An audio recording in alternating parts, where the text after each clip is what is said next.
ओम शांति। आज 11 फरवरी 2022 के साकार मधुर महावाक्य हैं। आज शुक्रिया दिवस पर हम सभी दिल की गहराइयों से परम शिक्षक का शुक्रिया करते हैं, जो हर रोज़ परम धाम से आकर हमें इतनी ऊंची पढ़ाई पढ़ाते हैं। माया से कैसे मुक्त हो जाएं, उसकी विधि सिखाते हैं। कर्मातीत अवस्था कैसे बने, उसके लिए बाबा ने बहुत ही सुंदर बातें आज हम सबको समझाई। बाबा ने आज याद दिलाया कि माया की बीमारी से बचना है तो ये ज्ञान योग का एप्पल हर रोज़ खाते रहो, क्योंकि आपको एवर हेल्दी वेल्दी बनना है। एवर हेल्दी वेल्दी और हैप्पी रहने के लिए हर रोज़ ज्ञान योग का एप्पल खाते रहो, अर्थात प्रतिदिन बाबा के महावाक्य सुनो और अच्छा योग अभ्यास करो तो आपकी आत्मा तंदुरुस्त रहेगी। कर्मातीत अवस्था का पुरुषार्थ है कि अंत में सिवाय बाबा के कुछ भी याद ना आए। कहते अंत मते सोगते, अंत में एक बाबा ही याद आए। उसके लिए अभी से पुरुषार्थ करना है आत्माभिमानी बनने का। आत्मा आत्मा को देखे, आत्मा से ही बात करे, तो इससे स्वतः ही आत्मा शक्तिशाली बन जाएगी, निर्विकारी भी बन जाएगी। बाबा भी आत्माओं को देखकर खुश होते हैं। ये आत्म अभिमानी बनने का अभ्यास हर बच्चे को अवश्य करना है। हम कैसे सदा संतुष्ट रह सकते हैं, उसके लिए बाबा ने कहा सुबह से लेकर रात तक एक ही कार्य करो, दुआएं दो दुआएं लो। इससे आप सहज पुरुषार्थी बन जाएंगे। अगर आपको बहुत सारे पुरुषार्थ करने मुश्किल लगते हैं, एक ही लक्ष्य रखो, सुबह से लेकर रात तक सबको दुआएं देते रहो, दुआएं लेते रहो। सुनते हैं बाबा के मधुर बोल।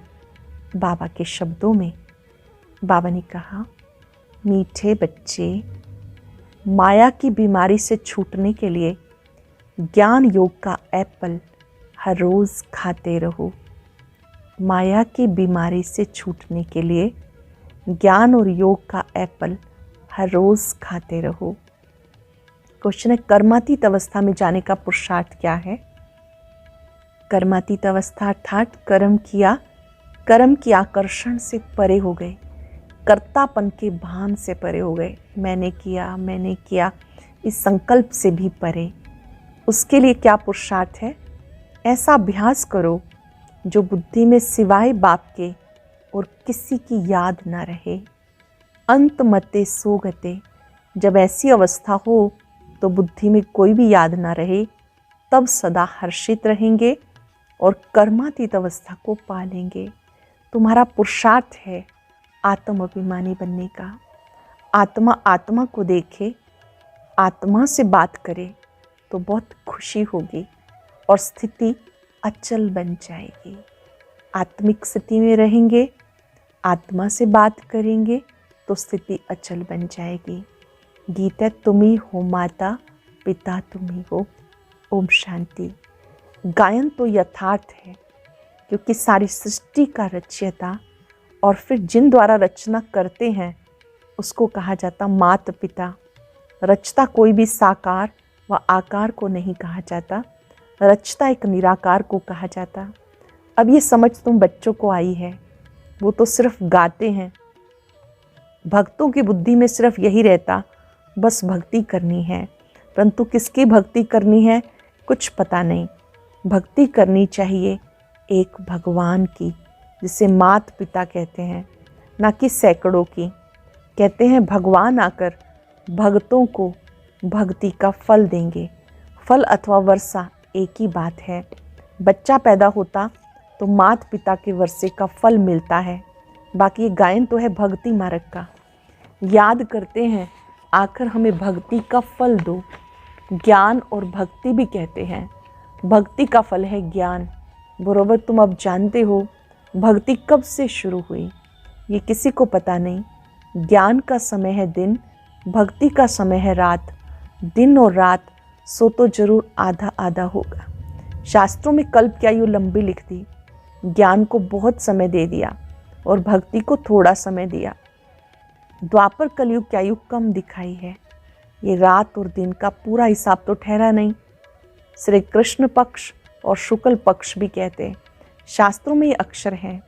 कहते तुम लोग शास्त्रों को नहीं मानते हो तो शास्त्रों के अक्षर क्यों लेते हो। तो तुम्हें समझाना है, शास्त्रों का सार तो बाबा ही बताते हैं। शिव बाबा आते हैं, हमें सभी वेदों शास्त्रों का सार समझाते हैं। फलाने शास्त्र में राइट नहीं है, ये राइट है, रेफरेंस तो ज़रूर देना पड़े। जैसे अब प्रदर्शनी में चित्र दिखाते हैं, हनुमान जी, गणेश, वामन अवतार आदि आदि, समझाने के लिए तो दिखाना ही पड़ता है। जो बातें रॉन्ग हैं वो वर्णन कर फिर राइट क्या है वो समझाते हैं। अब बाबा की महिमा गाते हैं, शिवाय नमः, फिर लिखा है तो मेव मातश्च पिता, नाम तो देना पड़े। मनुष्य को ये पता नहीं कि हमारा बाप कौन है। कहते भी हैं गॉड फादर, बुद्धि उधर जाती है। मनुष्य प्रार्थना आदि करते हैं तो जानते हैं परम पिता परमात्मा परलोक में निवास करते हैं। ब्रह्मा विष्णु शंकर को याद करेंगे तो बुद्धि सूक्ष्म वतन में जाएगी।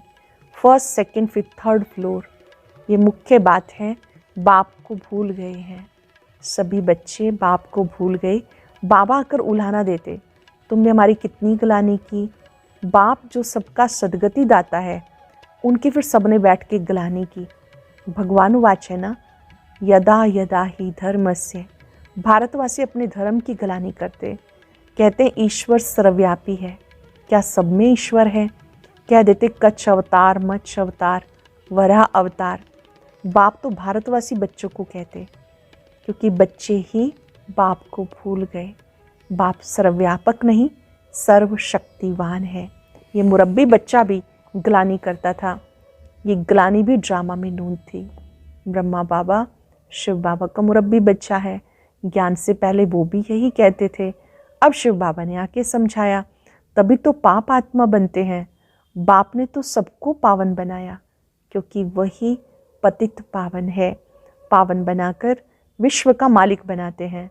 बनाने वाले बाप को कितना क्या क्या कहते रहते हैं। जब समझाते तो उस समय मान लेते हैं। समाचार भी आता, इतनों ने सही की कि बरोबर आप राइट बात कहते हो। कहते श्रीमद् भगवत गीता भगवान की है श्रेष्ठ ते श्रेष्ठ मत। ऊंचे से ऊंचे बाप की मत वो तो ऊंची होगी ना। वो आकर पतित भ्रष्टाचारी को श्रेष्ठाचारी बनाते हैं। तो पहले पहले एक का परिचय देना पड़ता। तुम बच्चों में भी नंबरवार तो हैं। बहुत बच्चे लिखते हैं बाबा क्या करें, माया का तूफान हमें ठहरने नहीं देता, हमें ये विकार तंग करते हैं। बाबा कहते तुम्हें इन पे जीत पानी है। अपना सच्चा चार्ट बच्चे देते, बाबा ये विकार हमें तंग करते हैं। बाबा कहते इन पर जीत पानी है, नहीं तो पदभ्रष्ट हो जाएगा। शिक्षक ही अगर ऐसा कुछ काम करेंगे तो जरूर औरों को संशय पड़ेगा कि खुद की चलन तो ऐसी है और दूसरों को ऐसा समझाते हैं। विकार भी कोई सेमी होता है। सतो रजो तमो हर बात में होता है। सतयुग को सतो कहा जाता, ऊंच कहा जाता। कलयुग को तमो, नीच कहा जाता। दुनिया भ्रष्टाचारी कहते हैं, परंतु अपने को कोई भी भ्रष्टाचारी समझते नहीं। बाबा समझाते रावण राज्य में एक भी श्रेष्ठाचारी नहीं है। समझो कोई से पूछा जाता है ऊंचे से ऊंचा कौन, तो कहेंगे भगवान है। उनका ऑक्यूपेशन जानते हो? नहीं। या तो कहेंगे सन्यासी ही ऊंचे हैं क्योंकि पवित्र रहते हैं, खुद भी सन्यासियों को फॉलो करते हैं, नमस्ते करते हैं। तो उनसे पूछना चाहिए सन्यासियों में भी जरूर कोई ऊंचा होगा। सन्यासी भी भगवान की साधना करते हैं। आजकल तो चित्र भी बहुत बनाए, सबसे ऊंचा परमात्मा को रखते हैं। अब श्री राम व श्री कृष्ण के आगे शिवलिंग रखना ये भी तो बढ़ाई है। नहीं तो वह कोई शिव की पूजा थोड़ी करते हैं, वो तो खुद ही राज्य करते हैं। जब वो पतित बनते हैं तब पूजने लगते हैं। वही आत्माएं जब पतित बन जाती हैं तो शिव की पूजा करने लगती हैं। जब सतयुग में होते तो पूजा करने की बात ही नहीं। ऊंचे से ऊंचा निराकार परमात्मा है, वही पतित पावन है, सबका सदगति दाता है, सबका लिबरेटर है। अपने साथ सबको ले जाएंगे। तुम जानते हो वो हमारा बाप है। हम सब इस समय बीमार हैं। ज्ञान से एवर हेल्दी वेल्दी बन जाते हैं। ज्ञान मिलता है एवर हेल्दी वेल्दी बन जाते। कहते रोज़ एप्पल खाओ तो एवर हेल्दी बन जाएंगे। ये तो तुम प्रैक्टिकल में देख रहे हो। माया ने सबको बीमार कर दिया। अब सबको हेल्दी वेल्दी बनाने वाला एक बाप है। सूक्ष्म वतन में भी आत्माएं हेल्दी हैं, यहाँ अनहेल्दी आत्माएं हैं। फिर मूल वतन से पहले जब आत्माएं आएंगी तो सुख ही देखेंगी। तो बाप ब्रह्मा द्वारा हमें बहुत सुख देते हैं। अब विनाश तो होना ही है। इस यज्ञ से विनाश ज्वाला निकली है। वो लोग राय कर रहे हैं शांति कैसे हो, परंतु ये भी गाया जाता, नर चाहत कुछ और है, नारायण के मन कुछ और भई। शांति भी तब होगी जब विनाश होगा। फिर सब आत्माएं मुक्ति धाम में चली जाएंगी। विनाश होने के सिवाय और कोई उपाय तो हो नहीं सकता। ये भी उनको बताए कौन। इन भीष्म पितामह आदि को तो पिछाड़ी में ज्ञान मिलना है। मनुष्य शांति के लिए उपाय ढूंढते हैं कि आपस में मिलकर एक हो जाएं, परंतु ऐसा तो होना ही नहीं। आगे भी विनाश हुआ था। यादव और कौरव भी थे। गीता का भगवान भी आया था। अब पतित दुनिया है, इसमें श्रेष्ठाचारी कोई हो ना सके। सबसे श्रेष्ठ है लक्ष्मी नारायण। यही सतयुग में राज्य करते थे। अब तो भ्रष्टाचार की वृद्धि होती गई तो जरूर विनाश होना ही है। विनाश के बाद ही सुख शांति को पा सकेंगे। सबको समझाना है हम आदि सनातन देवी देवता धर्म के हैं। पहले वही धर्म था, अब नहीं है। फिर से उसकी स्थापना हो रही है। इस समय हम ब्राह्मण हैं ना कि देवता। संगम पर हम ब्राह्मण हैं ना कि देवता। जब कोई भाषण करने के लिए स्टेज पर आते हैं तो कुछ ना कुछ ख्याल करके विचार करके आते हैं कि हम ये बोलेंगे। हमारे बच्चे तो समझते हैं क्या बोलना है। शांति स्थापन करने वाला एक ही सबका सदगति दाता बाप है, वही लिबरेटर है। ये समय ही है सबको वापस ले जाने का। बाबा बच्चों से पूछते हैं, ध्यान से समझेंगे। बाबा बहुत इम्पोर्टेंट बात बच्चों से कर रहे हैं। बच्चे, तुम अपने को सतयुग में चलने के लायक समझते हो? रावण पर विजय पाई है। कहते हैं बाबा विजय पाने के लिए पुरुषार्थ कर रहे हैं। हाथ तो सब उठाते हैं क्योंकि लज्जा आती है। बाबा कहते अपनी शक्ल तो देखो, कितना समय बाप को याद करते हैं। ऐसी अवस्था चाहिए जो अंत में कोई भी याद ना आए, तब अंत मते सोगति होगी। कर्मातीत अवस्था के समीप जा सकेंगे। सदा हर्षित भी तब रह सकेंगे। सदा हर्षित कब रह सकेंगे? जब दूसरों की सेवा करेंगे। तुम रूहानी सोशल वर्कर हो। तुम्हारे बिगर रूह को इंजेक्शन कोई भी लगा ना सके। आप रूहानी सोशल वर्कर हो। आपके सिवाय कोई इंजेक्शन लगा ना सके। माया के लिए भी कहते हैं माया ते हारे हार। इस समय के लिए भी कहते हैं ज्ञान अंजन सतगुरु दिया, अज्ञान अंधेर विनाश। आत्मा को मालूम पड़ा मुझे सारी सृष्टि के आदि मध्य अंत का ज्ञान मिल गया। यह आत्मा ने कहा शरीर द्वारा ज्ञान सागर को। अब हमें वापस जाना है। ये बहुत खुशी की बात है। अब हमें वापस जाना है, घर जाना है। बहुत खुशी की बात है। पुराना चोला छोड़कर नया चोला लेना है। इस कारण नाम है श्याम सुंदर। तुम जानते हो हम सुंदर थे, अब श्याम बने, फिर सुंदर बनेंगे। बाबा सुंदर बनाते हैं, माया रावण श्याम बनाते हैं। काम चिता पर बैठने से श्याम बन जाते हैं। ये बड़ी समझने की सहज बातें हैं। नॉलेज स्टूडेंट की बुद्धि में नंबरवारी धारण होती है। कोई तो बहुत डल हेड है। टीचर कहते पढ़ने वाले बहुत डल हैं। देह अभिमान बहुत है। आत्म अभिमानी रहें तो सदा हर्षित रहें। आत्म अभिमानी रहेंगे तो सदा हर्षित रहेंगे। आत्मा को देखे, अर्थात अपने भाई को देखकर खुश होती रहे। बाबा बच्चों को देखकर बहुत खुश होते हैं। कहते बच्चे मैं आया हूँ तुम्हें माया से लिबरेट कर वापस साथ ले जाने। मैं आया हूँ तुम्हें माया से लिबरेट कर घर ले जाने।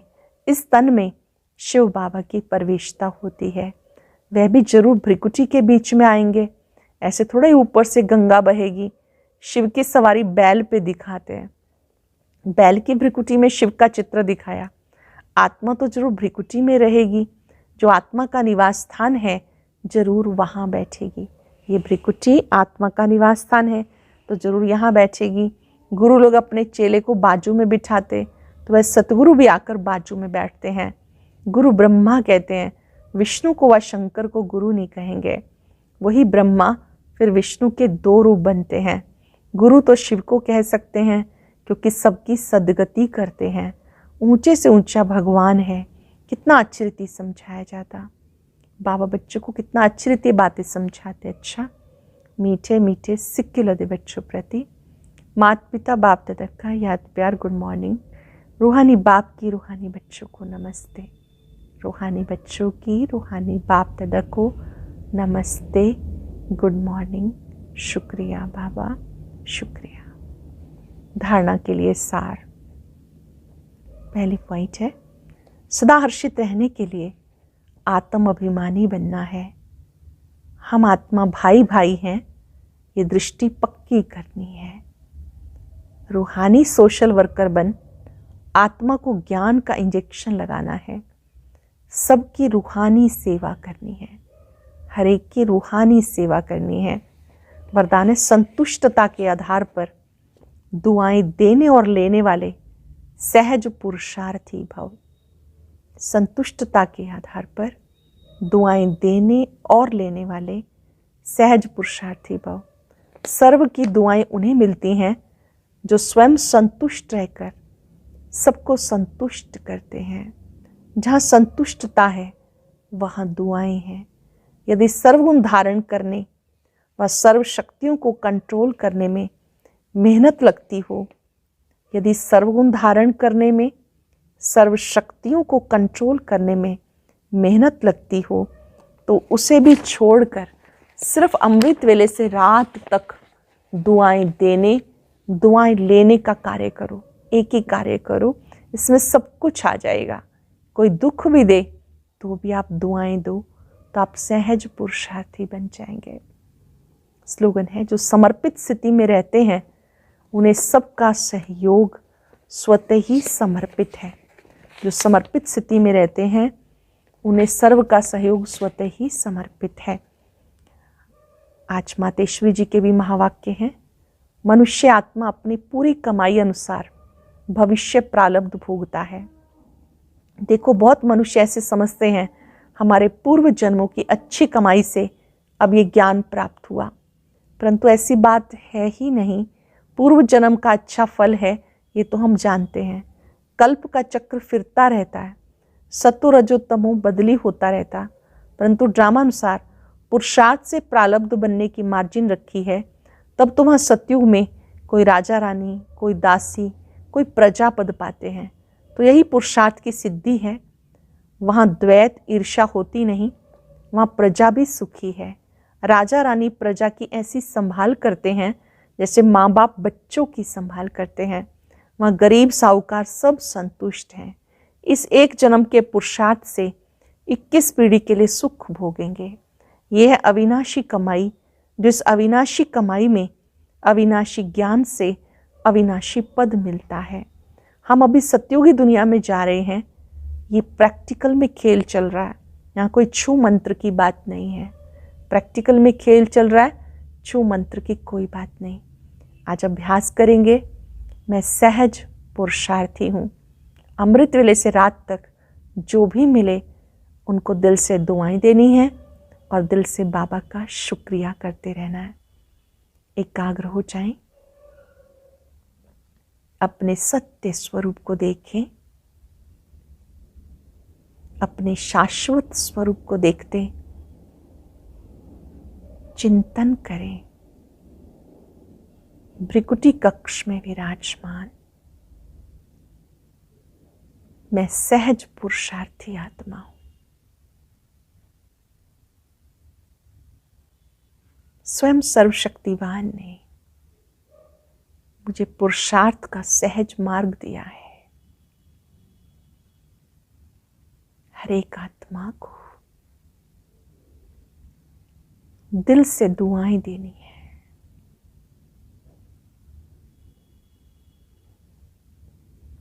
हर एक आत्मा का कल्याण हो।